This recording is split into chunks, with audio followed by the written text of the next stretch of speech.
안녕하십니까. 이제 돈 버는 부동산 시간입니다. 요즘 일기예보가 잘 맞는 것 같습니다. 비가 온다 그러더니 아직은 많이 오진 않고 있지만 빗방울이 한 방울 두 방울 떨어지고 있습니다. 뭐 비 한 또 두 번 오면 이제 또 여름 되고 금방금방 시간이 갈 것 같습니다. 자, 오늘 여러분들께 들려드릴 내용은 오세훈 효과 얼마나 클까 라는 주제를 가지고 여러분들께 정보 전해드리도록 하겠습니다. 오늘도 부동산 파트에 있어서는 저희에게 정확한 로드맵을 그려주시는 분이죠. 주식회사 도시원관 곽창석 대표님 모시고 오늘 이야기 나눠보도록 하겠습니다. 안녕하십니까? 예, 안녕하십니까? 네, 안녕하십니까? 자, 오늘 12일이니까 이제 한 4일쯤 됐네요. 8일 날부터 시정 업무를 시작했으니 오세훈 시장님께서 그 오세훈 효과라는 게 지금 뭐 좌충우돌 뭐 안 부딪히는 데 없이 뭐 큰 타이틀들만 나오는 거 봐도 되겠나 싶은 여러 가지 마찰음들이 나오는 각 분야에서 지금 그런 형국인데요. 이제 부동산에 관련된 얘기죠. 오세훈 효과 얼마나 클까 이런 주제를 잡아주셨어요. 이야기 나눠보시죠. 이제 오세훈 시장이 부동산 관련 주요 공약을 내놓은 것도 시장 친화적으로 앞으로 뭐 주택 공급을 많이 늘리겠다. 특히 이제 재개발, 재건축에 관련된 규제들을 풀겠다. 이런 얘기들을 하면서 뭐 벌써 취임한 지 한 나흘 정도밖에 안 됐는데 지금 뭐 서울 재개발, 재건축 가격이 뛴다는 얘기들이 많이 들리고 있습니다. 그 사실 그 지난주 때도 말씀드렸지만은 지금 이 시장의 어떤 바닥을 지나고 있거든요. 예, 얘기하셨죠. 예, 올해 6월 1일부터 양도세 추가 중과세를 앞두고 이제 매물이 나올 수 있는 시간이 얼마 안 남았거든요. 그래서 오세훈 효과가 없었다 할지라도 한 뭐 4월 말경부터는 시장이 반등기에 들어갈 수 있었는데 오세훈 시장의 당선으로 인해서 그 시기가 조금 더 앞당겨지는 듯한 느낌이 있긴 있어요. 그러나 지금 오세훈 시장의 취임, 이제 앞으로 이렇게 시장의 규제들을 풀고 이런 것들은 어떻게 보면은 어떤 기대감을 높일 수는 있지만은 실제 시장을 변화시킬 수 있는 요소가 되지는 못합니다. 그렇죠. 시장의 권한으로 할 수 있는 게 있고 또 아직 뭐 시의회라든가 또 뭐 정부라든가 여당이라든가 이런 아직은 그 규제 강도를 높이려는 이런 그 힘이 강하기 때문에 오세훈 시장이 물론 임면권을 가지고 있으니까 강한 영향력을 행사하기는 하겠지만은 그게 어떤 결과로 나올지는 사실 좀 더 지켜봐야 될 부분이 있어요. 부동산은 굉장히 느리게 움직입니다. 그것도 이제 어떤 여러 가지 시장을 둘러싼 환경에 따라서 이제 움직이게 되는데 뭐 규제라면은 그건 규제의 틀이라는 일정한 룰 아래서 움직이고 있고요. 근데 이제 오세훈 시장의 취임이라는 거는 룰의 변화를 갖고 온 게 아니잖아요. 그 룰을 따라서 움직이는 심판이 한 명이 교체된 거예요. 상징성과 방향성 이런 측면이 훨씬 더 큰. 그럼 이제 이런 룰이 앞으로 바뀔지 안 바뀔지에 대해서 남은 임기 동안 계속 다투게 될 겁니다. 이제 심판 한 명이 바뀌었지만은 룰이 바뀔지는 더 지켜봐야 되는 거고 또 룰이 바뀐 후에 상당한 시간이 지나야 실제 시장에 영향을 미치게 되거든요. 보통 우리가 이런 정책의 타임렉이라는 게 룰이 바뀐 다음에도 한 3, 4년은 지나야 실제 시장에 반영이 되는 거니까 한참 후의 일이긴 하지만은 그러나 우리가 늘 기대를 갖는 거죠. 재건축, 재개발 가격이 많이 오르는 이유는 사실은 매물이 없어서 오른 건데 또 이런 기대를 가지게 되니까 매물이 더 안 나오겠죠. 그러나 매물이 안 나오니까 단기적으로는 가격이 뛸 수 있어요. 또 재건축이 뛰면 신축이 뛸 수 있고 또 신축이 뛰면 구축이 뛰고 구축이 뛰면 또 서울이 뛰고 서울이 뛰면은 외가 뭐 다른 수도권으로 번지고 이런 영향을 줄 수는 있지만은 제가 지난 시간에도 말씀드렸지만은 투자에 있어서는 주의를 해야 된다는 거죠. 네네. 지금 투자금이 굉장히 많이 들어갑니다. 또 이 재건축 재개발은 투자로 따지면 이 투자 해임 기간이 굉장히 긴 종목이거든요. 예. 부동산 투자는 다른 분야하고는 조금 다르게 뭐라고 할까? 이거 뭐 순수한 돈 놓고 돈 먹기가 아닙니다. 이 농사하고 비슷한 측면이 있어요. 농사는 계절에 따라서 지어야 되거든요. 그렇죠. 분명히 부동산 시장에 봄, 여름, 가을, 겨울이 있습니다. 봄에 씨를 뿌리고 모내기를 해야 돼요. 그래야지 가을 거지를 할 수 있는 건데 지금 시장의 흐름은 이미 한 늦여름, 초가을 정도까지 와 있거든요. 그러면 지금쯤 씨를 뿌리거나 모내기를 해가지고는 수확을 할 수 없을 수도 있어요. 그렇죠, 그렇죠. 오세훈 시장의 당선이 시장의 환경을 전체적으로 바꿀 수는 없어요. 말하자면은 계절을 바꿀 수 있는 건 아니거든요. 지금 뭐 시장이 좀 남아 있긴 하지만은 시장의 흐름상 몇 년은 남아 있지만은 이제 머지않아서 겨울이 다가옵니다. 겨울이 다가오면은 소기의 투자 목적을 달성하지 못할 수 있거든요. 말하자면 지금은 모내기를 할 철은 지났다는 거예요.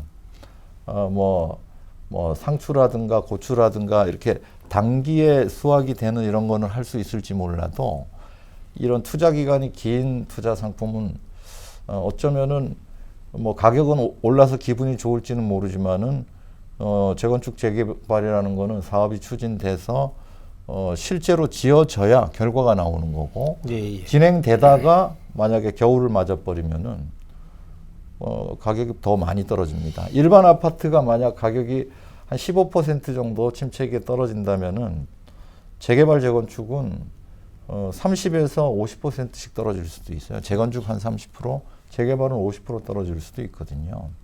그래서 투자에는 조심하라고 말씀을 드리는 겁니다. 그 변동폭은 어떤 경험치나 어떤 근거로 30% 50%? 통계 수치죠. 뭐. 통계 수치로 일반 아파트는 과거에 뭐 80년대 이후에 통계를 쭉 보면은 침체기에 보통 15% 정도밖에 안 구축 아파트를 얘기하시는 그렇죠. 거죠? 예. 이제 하방 경직적인데 예. 재건축 재개발 같은 사업의 경우 사업이 무산되면은 그런 거에 이제 무산이라는 그 암초를 만나게 되면 예. 그렇죠. 진행되다가 이제 무산이 되면은 뭐 전세금이 싸고 하니까 그렇죠. 또 대출 받아서 투자했던 분들은 또 헐값에 던지게 되거든요. 저는 곽 대표님께서 계속 몇 차례 이제 얘기를 그 2400 대책 나오면서 얘기를 여러 차례 그런 얘기 하셨어요. 뭐냐면 이제 기존에 진행되는 것들조차 진행이 못 되는 주도 정책의 문제점이란 프로에서 얘기하신 것처럼 저는 조금 이제 보는 관점이 이제 오세훈 시장 당선되고서 이제 부딪히는 양상들을 보면 이거는 뭐 프레임도 그렇게 만들어 가고 있지만 승자도 패자도 없는 게임이고 가장 피해를 보는 피해자는 바로 시장에 있는 우리 마켓 참여자들이 될 거라는 생각이 더 강하게 들은 거예요. 뭐 선택지가 많아진다 좋은 말로는 그렇게 표현을 하지만 우린 이름도 헷갈리는 공공재개발, 공공재건축, 이번에 3080 뭐 공공주도, 도심 고밀 뭐 이름도 너무도 많고 헷갈리고 그 경우마다 조합원이 되니 안 되니 어떤 사업이 되니 안 되니 동의율은 얼마니 이 수많은 난립되어 있는 이런 정보들 지식들을 습득하기도 어려울 뿐더러 매 사사건건 오세훈 시장 시장의 권한, 시의회의 권한, 시의견의 청취 의견 이건 할 수 있다, 이건 할 수 없다 매 지금 당선되면서 계속 그 프레임을 이렇게 짜고 있다 보니까 저는 이게 시장의 불확실성을 더 만연시킨 거 아니 방향성은 되지만 물론 이제 그것도 만약에 시의회하고 동의가 전혀 이루어지지 않고 협의가 잘 안 돼서 못할 수 있죠. 그럼 이제 못한다고 판결이 나면 그건 이제 네가 잘못했니 내가 이건 오로지 내년 대선 전국을 둔 정치 지금 파워게임 한다는 생각밖에 저는 안 들거든요. 그렇죠. 실제로 그럴 수 있습니다. 계속 싸우다가 끝날 그러니까요. 가능성도. 예. 우리가 이제 사실 선진국이 되려면은 네. 이런 규정, 룰 이런 게 자주 안 바뀌어요. 그럼요. 합의를 해서 한번 정해지면은 그런 규칙이 안 바뀌어야 민간에서 거기 이제 적응을 해서 뭐 공급도 일어나고 그럼요. 이렇게 예. 될 수 있는 건데 지금은 뭐 말씀하신 대로 새로운 변수가 하나 더 생긴 거나 마찬가지. 물론 지금 오세훈 시장이 추구하는 방향이 장기적으로는 저도 그게 옳은 방향이라고 예, 생각해요. 맞습니다. 늘 민간에 활력을 줘야 되고 결국 공급은 민간에서 이루어지는 거니까 맞는 방향인데 현재는 불확실성이 오히려 더 커진 면도 있다는 거죠. 예. 그래서 이 오세훈 효과 얼마나 클까? 이거는 분명히 효과가 있긴 있습니다. 왜냐하면 안 파니까 예. 매물이 줄어들 테니까. 또 오비리락 효과가 있을 수도 있어요. 안 그래도 오세훈 당선이 아니었어도 집값이 뛸 수 있는 상황이었는데 지금 오세훈 시장 당선되면서 또 뛰니까 이제 까마귀 날자 배 떨어지는 예, 식으로 오세훈 때문에 집값 뛴다 이런 얘기가 나올 수도 있어요. 그러나 또 한편으로 보면은 이제 재건축 재개발이 장기적으로 활성화되면은 도심 내 공급이 증가하고 그렇게 되면은 결국 집값이 안정화될 수 있다는 기대도 생기는 그렇죠. 거거든요. 예. 그래서 오세훈 시장이 성공하면은 장기적으로 집값이 안정될 수 있다는 기대 때문에 투자자가 좀 줄어들 수 있어요. 근데 그게 단기간에 되는 게 아니거든요. 그렇죠. 시간이 걸리는 문제고 단기간에는 매물이 확 줄어들 수밖에 없는 거예요. 단기 효과로는 집값 상승을 부추길 수 있다. 관망이란 측면으로 들어가게 되니 매물은 더 점점 시장에 이제 마켓에 등장하는 물건 자체가 그렇죠. 없어지니까. 어떻게 될지 모르니까 안 사면 매수세가 줄어들잖아요. 그렇죠. 마찬가지로 재건축 재개발이 어떻게 될지 모르고 앞으로 추진한다고 하니까 매물을 안 팔게 되고 매도자가 관망하게 되잖아요. 그러면 또 집값이 뛸 수 있는 거죠. 단기 효과는 분명히 있는 거죠. 그럼요. 어떤 방향이 되든 그거는 뭐 참 분석하는 것들 보면 진짜 매체에서 분석이 오로지 강대강 프레임 분석만 하는 그런 형국이 되다 보니까 답답하고 그걸 보는 우리 일반 국민들이나 당의 당사자들, 토지 등 소유자나 아니면 이번에 신규 지정에 들어간 사람들 또는 공공재개발 들어간 분들 이런 분들은 뭐 어느 장단에 춤을 춰야 될지 진짜 모르겠어요. 그 용어 자체가 단어 자체가 헷갈리고 너무 많다 보니까 진짜 시장의 불확실성 우리 곽 대표님이 늘 얘기하셔서 저도 인이백인 말이 있죠. 시장의 불확실성이 제거되면 안정이 되든 하락이 되든 이루어지지만 그 불확실성이 존재하는 한은 뭐 카오스가 이제 계속 혼돈이 될 수밖에 없는 그런 형국이 될 것 같아요. 예, 그렇습니다. 그래서 지금 너무 이게 뭐 오세훈 효과에 부안해동해서 네, 맞습니다. 막 이렇게 무리한 투자를 하신다든가 그럴 필요는 없어 보이고 아마 지금 이렇게 흘러가는 물꼬를 바꾸기는 힘들 것 같아요. 그렇죠. 단기간에 좀 이렇게 가격을 올려놓는다든가 뭐 이런 거는 있을 수 있는데 그래서 투자로 접근하시는 분들은 이렇게 뭐 재개발, 재건축 이런 것보다는 더 안정적으로 이제 그 전세가 상승에 따라갈 수 있는 붙어 있는 지역. 예, 예.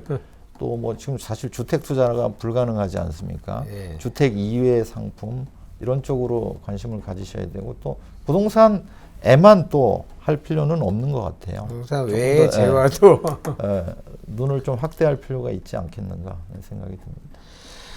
자, 오세훈 효과 얼마나 클까? 분명히 어떤 영향을 주는 변수는 될 수 있지만 이 뭐 여러 가지 전국상 이게 시간도 많이 걸릴 일이고 뭐 일희일비할 일도 아니고 또 임기도 정해져 있고 뭐 이거는 뭐 정치적인 해석이 훨씬 더 큰 요즘인 것 같고 어쨌든 간에 큰 틀에서 곽창석 대표님이 늘 방송을 몇 년 전부터 했을 때부터 얘기했던 마켓은 마켓 참여자들한테 맡겨놔야지 심판이 그걸 주관을 하고 심판이 플레이어가 되면 안 된다라는 얘기하고 일맥상통하다면 분명히 부동산 가격도 긍정적인 측면 안정이 됐든 하락이 됐든 하향 안정이 됐든 그 주거생활 안정에 보탬이 될 것 같다는 이렇게 마무리하면 되겠죠.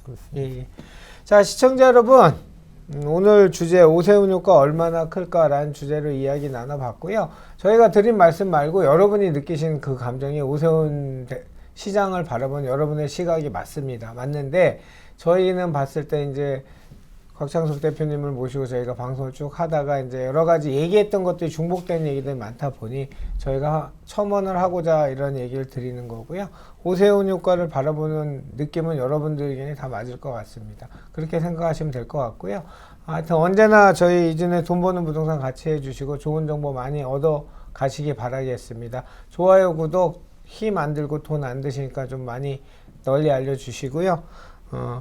더 열심히 하겠습니다. 오늘도 저희에게 좋은 부동산 로드맵을 그려주신 분은 주식회사 도시화공간 곽창석 대표님이셨습니다. 감사했습니다.